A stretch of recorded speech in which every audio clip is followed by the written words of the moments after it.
ಈ ಮಧ್ಯೆ ಮತ್ತೊಂದು ಬ್ರೇಕಿಂಗ್ ಅಪ್ಡೇಟ್ ಬರ್ತಾ ಇದೆ. ಕೊಲೆ ಕೇಸ್ನ 2ನೇ ಆರೋಪಿ ದರ್ಶನ್ ಅನ್ನು ಅರೆಸ್ಟ್ ಮಾಡಲಾಗಿದೆ. ಇನ್ನು ದರ್ಶನ್ ಧನ್ವೀರ್ ಜೊತೆ ಫ್ಲಾಟಿಗೆ ಬಂದಿದ್ರು ಅನ್ನೋದು ಈಗ ಸಿಗ್ತಾ ಇರುವಂತ ಅಪ್ಡೇಟ್. ಕಾಮಾಕ್ಷಿ ಪಾಳ್ಯ ಪೊಲೀಸರು ದರ್ಶನ್ ಅನ್ನು ಅರೆಸ್ಟ್ ಮಾಡಿರೋದು ಈ ಕೇಸ್ನಲ್ಲಿ. ಹಿಂದೆ ಇದೇ ಕೇಸಲ್ಲಿ ಅರೆಸ್ಟ್ ಆಗಿದ್ದು ಮೈಸೂರಿಂದ ಎಳ್ಕೊಂಡು ಬಂದಿದ್ದು. ಈಗ ಕಾಮಾಕ್ಷಿ ಪಾಳ್ಯ ಪೊಲೀಸ್ ಸ್ಟೇಷನ್ನ ಪೊಲೀಸರು ಅರೆಸ್ಟ್ ಮಾಡಿದ್ದು ಹೊಸಕೆರೆಹಳ್ಳಿಯ ಫ್ಲಾಟ್ನಲ್ಲಿ. ಕಳೆದ ಅಕ್ಟೋಬರ್ ನವೆಂಬರ್ ಈ ತಿಂಗಳಲ್ಲಿ, ಅಕ್ಟೋಬರ್ ಅಂತ ಅನ್ಸುತ್ತೆ, ಮೆಡಿಕಲ್ ಗ್ರೌಂಡ್ಸ್ ಮೇಲೆ ಬೇಲ್ ಪಡ್ಕೊಂಡಿದ್ದು ದರ್ಶನ್. ಅದಾದ ನಂತರ ರೆಗ್ಯುಲರ್ ಬೇಲ್ ಸಿಕ್ಕಿದ್ದು ಡಿಸೆಂಬರ್ 13ನೇ ತಾರೀಕು. ಡಿಸೆಂಬರ್ 13ನೇ ತಾರೀಕು ದರ್ಶನ್ ಅಕ್ಷರಶಃ ನಿರಾಳರಾಗಿದ್ರು. ಯಾಕಂತಂದ್ರೆ ಹೆಚ್ಚಿನ ಕಂಡೀಷನ್ಸ್ ಇರಲಿಲ್ಲ. ಚಿತ್ರೀಕರಣದಲ್ಲಿ ಭಾಗಿಯಾಗೋದಕ್ಕೆ ಅವಕಾಶವನ್ನು ಕೊಡಲಾಗಿತ್ತು. ಆ ನಂತರ ಪಾಸ್ಪೋರ್ಟ್ ಅನ್ನು ಕೂಡ ಕೋರ್ಟ್ನ ಮೊರೆ ಹೋಗಿ ಪಡ್ಕೊಳ್ಳೋದಕ್ಕೆ ದರ್ಶನ್ಗೆ ಸಾಧ್ಯ ಆಯಿತು. ಸದ್ಯ ಈಗ ಮತ್ತೆ ದರ್ಶನ್ಗೆ ಸಂಕಷ್ಟ ಹೆಗಲೇರಿದೆ.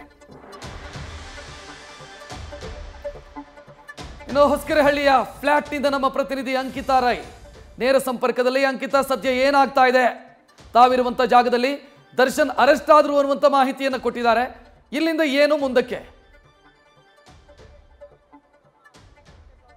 ರಕ್ಷತ್, ಇವತ್ತು ದರ್ಶನ್ ಅವರ ಫ್ಲಾಟ್ ನಲ್ಲಿ ಅರೆಸ್ಟ್ ಮಾಡಿರುವಂತದ್ದು. ಅಂದ್ರೆ ವಿಜಯಲಕ್ಷ್ಮಿ ಅವರ ಫ್ಲಾಟ್ ಏನಿದೆ ಹೊಸಕೆರೆಹಳ್ಳಿಯಲ್ಲಿರುವಂತಹ ಫ್ಲಾಟ್, ಅಲ್ಲಿಗೆ ಬಂದು ಪೊಲೀಸರು ಕಾಮಾಕ್ಷಿ ಪಾಳ್ಯ ಇನ್ಸ್ಪೆಕ್ಟರ್ ನೇತೃತ್ವದ ತಂಡ ಈಗಾಗಲೇ ದರ್ಶನ್ ಅವರನ್ನ ಅರೆಸ್ಟ್ ಮಾಡುವಲ್ಲಿ ಯಶಸ್ವಿಯಾಗಿದೆ. ನೀವು ನೋಡ್ತಾ ಇರಬಹುದು, ಇದೇ ಫ್ಲಾಟ್ ಹೊಸಕೆರೆಹಳ್ಳಿಯಲ್ಲಿರುವಂತಹ ಪ್ರೆಸ್ಟೇಜ್ ಸೌತ್ ರಿಡ್ಜ್ ಫ್ಲಾಟ್ ಏನಿದೆ, ಈ ಒಂದು ಫ್ಲಾಟ್ ನಲ್ಲಿ ಈಗಾಗಲೇ ಪೊಲೀಸರು ರೇಣುಕಾ ಸ್ವಾಮಿ ಕೊಲೆ ಕೇಸ್ನ ಆರೋಪಿಯಾಗಿರುವಂತಹ ನಟ ದರ್ಶನ್ ಅವರನ್ನ ಅರೆಸ್ಟ್ ಮಾಡಿದೆ.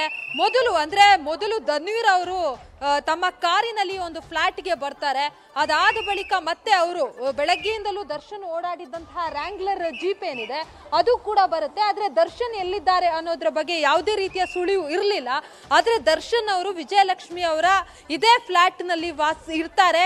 ತಕ್ಷಣ ಪೊಲೀಸರು ಬಂದು ಯಾವಾಗ ರ್ಯಾಂಗ್ಲರ್ ಜೀಪು ಫ್ಲಾಟ್ಗೆ ಬರುತ್ತೋ ಆ ಸಂದರ್ಭದಲ್ಲಿ ಹಿಂದಿನಿಂದಲೇ ಗೋವಿಂದರಾಜನಗರ ಇನ್ಸ್ಪೆಕ್ಟರ್ ಹಾಗೆ ಕಾಮಾಕ್ಷಿ ಪಾಳ್ಯ ಇನ್ಸ್ಪೆಕ್ಟರ್ ತಂಡ ಇಲ್ಲಿ ಬರುತ್ತೆ. ತಕ್ಷಣ ದರ್ಶನ್ ಅನ್ನ ಅರೆಸ್ಟ್ ಮಾಡುವಂತಹ ಕೆಲಸವನ್ನ ಮಾಡ್ತಾರೆ. ಅಂದ್ರೆ ಒಂದಷ್ಟು ಪೊಲೀಸರ ದಾರಿ ತಪ್ಪಿಸೋದಕ್ಕೆ ಕೂಡ ಆರೋಪಿಗಳು ಯತ್ನವನ್ನ ಮಾಡಿದ್ರು. ಆದ್ರೆ ಪೊಲೀಸರು ಆರೋಪಿಗಳು ಎಲ್ಲಿದ್ದಾರೆ, ಅದರಲ್ಲೂ ದರ್ಶನ್ ಎಲ್ಲಿದ್ದಾರೆ ಅನ್ನೋದ್ರ ಸಂಪೂರ್ಣ ಮಾಹಿತಿಯನ್ನ ಪಡಿತಾ ಇದ್ರು. ಯಾವುದೇ ಟೋಲ್ ಪಾಸ್ ಆದಾಗ್ಲೂ ಕೂಡ ಅಲ್ಲೂ ಕೂಡ ಚೆಕ್ಕಿಂಗ್ ಮಾಡಿ ಯಾವ ಟೋಲ್ ಅಲ್ಲಿ ಎಷ್ಟೊತ್ತಿಗೆ ಪಾಸ್ ಆಗಿದ್ರು, ಎಲ್ಲಿ ಹೋಗ್ತಾ ಇದ್ದಾರೆ ಅನ್ನೋದ್ರ ಸಂಪೂರ್ಣ ಮಾಹಿತಿಯನ್ನ ಪಡ್ಕೊಂಡು ವಿಜಯಲಕ್ಷ್ಮಿ ಅವರ ಫ್ಲಾಟ್ಗೆ ಬರ್ತಾ ಇದ್ದ ಹಾಗೆ ಪೊಲೀಸರು ದರ್ಶನ್ ಅವರನ್ನ ಅರೆಸ್ಟ್ ಮಾಡುವಲ್ಲಿ ಯಶಸ್ವಿಯಾಗಿದ್ದಾರೆ. ಅಂದ್ರೆ ಪೊಲೀಸರ ಕೈಯಿಂದ ತಪ್ಪಿಸ್ಕೊಳ್ಳೋದಕ್ಕೂ ಕೂಡ ಒಂದಷ್ಟು ಪ್ಲಾನ್ ಗಳನ್ನ ಮಾಡ್ಕೊಂಡ ಹಾಗಿತ್ತು. ಯಾಕಂತಂದ್ರೆ ದರ್ಶನ್ ಎಲ್ಲಿದ್ದಾರೆ ಅನ್ನೋದ್ರ ಮಾಹಿತಿ ಲಭ್ಯ ಆಗಿರಲಿಲ್ಲ. ಜೊತೆಗೆ ದರ್ಶನ್ ಹೊರ ಹೋದಂತಹ ಸಂದರ್ಭದಲ್ಲಿ ಟೋಲ್ಗಳಲ್ಲಿ ಸಿಕ್ಕಿದ್ದಂತಹ ಸಿಸಿಟಿವಿ ಏನಿದೆ ಅದನ್ನ ನೋಡಿದಾಗ ಬೆಂಗಳೂರಿಂದ ಹೊರ ಹೋಗಿದ್ದಾರೆ ಅನ್ನೋದು ಗೊತ್ತಾಗಿತ್ತು. ಆದ್ರೆ ಈ ವಿಜಯಲಕ್ಷ್ಮಿ ಅವರ ಈ ಫ್ಲಾಟ್ಗೆ ದರ್ಶನ್ ಎಷ್ಟೊತ್ತಿಗೆ ಬಂದ್ರು, ಯಾವ ಟೈಮಿಗೆ ಬಂದ್ರು ಅನ್ನೋದ್ರ ಬಗ್ಗೆ ಎಕ್ಸಾಕ್ಟ್ ಮಾಹಿತಿ ಇರಲಿಲ್ಲ. ಆದ್ರೆ ಯಾವಾಗ ರ್ಯಾಂಗ್ಲರ್ ಜೀಪು ಬಂತು ಅದರ ಬೆನ್ನಲ್ಲೇ ಪೊಲೀಸರ ತಂಡ ಬಂದು ಈಗ ದರ್ಶನ್ ಅವರನ್ನ ಅರೆಸ್ಟ್ ಮಾಡಿರುವಂತಹ ಬಗ್ಗೆ ಮಾಹಿತಿ ಸಿಗ್ತಾ ಇರುವಂತದ್ದು. ಇನ್ನೇನು ಕೆಲವೇ ಹೊತ್ತಿನಲ್ಲಿ ದರ್ಶನ್ ಅವರನ್ನ ಕೋರ್ಟ್ಗೆ ಕರ್ಕೊಂಡು ಹೋಗ್ತಾರೆ ಪೊಲೀಸರು. ಈಗಾಗಲೇ ಅರೆಸ್ಟ್ ಪ್ರೊಸೀಜರ್ ಏನಿದೆ ಅದರ ಬಗ್ಗೆ ಒಳಗಡೆ ಅದರ ಒಂದು ಪ್ರಕ್ರಿಯೆಯನ್ನ ಮುಗಿಸುವಂತಹ ಕೆಲಸವನ್ನ ಕೂಡ ಈಗಾಗಲೇ ಪೊಲೀಸ್ ಅಧಿಕಾರಿಗಳು ಮಾಡ್ತಾ ಇದ್ದಾರೆ. ಹಾಗಾಗಿ ಕೆಲವೇ ಕ್ಷಣಗಳಲ್ಲಿ ದರ್ಶನ್ ಅವರನ್ನ ಪೊಲೀಸರು ಅವರ ಒಂದು ಜೀಪ್ ನಲ್ಲಿ ಕೋರ್ಟ್ಗೆ ಕರೆದುಕೊಂಡು ಹೋಗೋದಕ್ಕೆ ಎಲ್ಲಾ ರೀತಿಯ ಸಿದ್ಧತೆಗಳನ್ನ ಮಾಡ್ಕೊಂಡಿದ್ದಾರೆ. ರಕ್ಷತ್, ಥ್ಯಾಂಕ್ ಯು ಅಂಕಿತಾ ಮಾಹಿತಿಗೆ. ನ್ಯೂಸ್ ಫಸ್ಟ್ ನಿರ್ಭೀತಿಯಿಂದ ನಿಮ್ಮ ಪರವಾಗಿ.